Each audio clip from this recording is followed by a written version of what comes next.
Hello hi friends, मी रोहित स्वागत करते रोहित किचनमध्ये। उद्या 26 जानेवारी प्रजासत्ताक दिनाच्या तुम्हाला सगळ्यांना हार्दिक शुभेच्छा। आज तुमच्याबरोबर अशा गोष्टी शेअर करणार आहे त्या खूप छानपैकी मला तुम्हाला सगळ्यांना सांगायच्या आहे। 26 जानेवारीला आपल्या इथे खूप प्रमाणामध्ये जिलेबी संपते। खूप लोक आवडीने गोड पदार्थ म्हणून जिलेबी खातात। 26 जानेवारी हा दिवस आपण जिलेबी खाऊन सेलिब्रेट करतो। पण ही 26 जानेवारीची जिलेबी 25 जानेवारीपासूनच किती प्रमाणात लोक आवडीने खातात, किती आवडीने करतात। ती बनवताना त्या दुकानदारांची गडबड, त्यांची सगळ्या गोष्टी या मी आमच्याच ह्याच्यातल्या मी तुम्हाला शेअर करणार आहे की कशा पद्धतीने 26 जानेवारीला जर जिलेबी खायची असेल तरी सुद्धा 25 तारखेपासूनच लोक ही सेलिब्रेशन इतकं छानपैकी करतात। पहिल्यापासूनच इतकी आवडीने सगळी जिलेबी वगैरे घेऊन जातात 25 तारखेपासूनच खाण्यासाठी।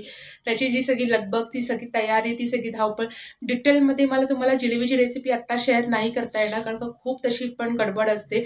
मी रुही रत्नागिरीतनं आज तुमच्याबरोबर ही गोष्ट शेअर करते। रत्नागिरीत आमचं स्वतःचं स्वीट मार्ट आहे, त्याच्यामुळे आमच्याकडे जिलेबीची जी गडबड होते ती जिलेबी कशा पद्धतीने किती गडबडीत सगळ्या गोष्टी आम्ही करतो, कशी पॅकिंग असते, किती पद्धतीने सकाळी पहाटे लोक जिलेबी घेऊन जातात, स्कूलमध्ये वाटायची असते, दुसरीकडे कुठे लोकांना विकायची असते, त्याच्या ऑर्डर्स कशा असतात, किती पद्धतीने आम्हाला ते सगळं पॅकिंग वगैरे करायचं असतं, किती क्वांटिटीमध्ये जिलेबी ती तयार होते, किती धावपळ असते, किती लोक त्यामध्ये सहभागी असतात आणि ती जिलेबी आम्ही तुमच्यापर्यंत पोहोचवतो आणि कशा पद्धतीने तुम्ही ती जिलेबी एन्जॉय करता, खाता, ते सगळ्या गोष्टी मी तुमच्याबरोबर शेअर करणार आहे।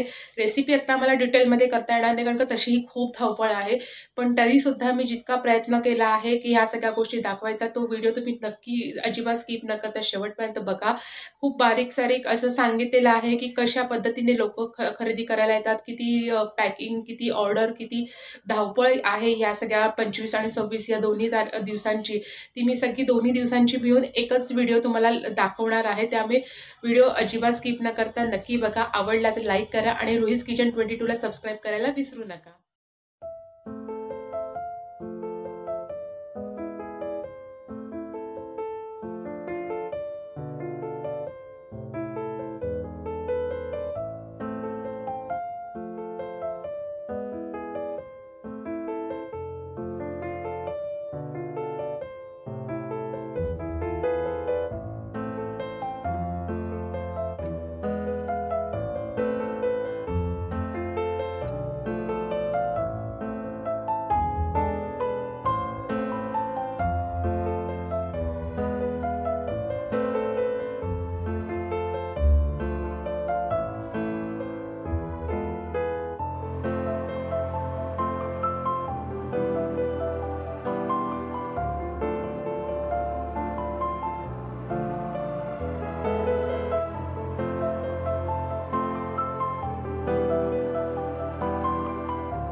अशा पद्धतीने भरपूर बॅचेस अशा थंड करायला लागतात आणि मग त्या पॅक करायला लागतात, कारण पॅकिंग जेव्हा जिलेबी आपल्याला पाठवायची असते त्यासाठी आधी जिलेबी थंड करायला लागते। गरम जिलेबी भरली तर लगेच ती नरम पडते। तुम्ही काउंटरवरती डायरेक्ट सेल करत असता त्यावेळेला ठीक आहे, पण आपल्याला कोणाला म्हणजे वाटायला द्यायची असेल किंवा विक्रीसाठी द्यायची असेल तर ती अशी थंड करून जिलेबी पॅक करायला लागते। अशी थंड झालेल्या जिलेबी अशा आम्ही पॅकिंग करायला सुरुवात केली होती। जास्त तुम्हाला डिटेलमध्ये मला सांगता नाही आलं, कारण का मी स्वतःच हे सगळ्या गोष्टी करण्यामध्ये एवढी अडकलेली होती की मला जास्त व्हिडिओज करता नाही आलाय। डीपली व्हिडिओ करता नाही आला. मी बोलले होते पण त्या पद्धतीने नाही जमले, पण जितका जमला तेवढा मी करायचा प्रयत्न केलेला आहे. आणि एवढं सगळं रात्री 2-3 वाजेपर्यंत पॅकिंग झाल्यानंतर परत सकाळी 6 वाजता आम्ही परत फ्रेश मस्तपैकी गरम गरम जिलेबी काउंटरवरती विकायला, प्लस त्याच्यासोबत ढोकळा, समोसा, वडा असा गरमागरम सकाळी 6 वाजता आम्ही परत सगळ्यांच्या ग्राहकांच्या सेवेमध्ये रुजू झालो. व्हिडिओ खूप छान पद्धतीने तुम्हाला दाखवायचा प्रयत्न केलेला आहे. तुम्हाला आवडला असेल तर लाईक करा, शेअर करा आणि रुहीज किचन 22ला सबस्क्राईब करायला विसरू नका. खूप सुंदर सुंदर अजून वेगवेगळे व्हिडिओज तुमच्यापर्यंत पोचवायचे आहेत, त्यामुळे चॅनल लवकरात लवकर सबस्क्राईब करा.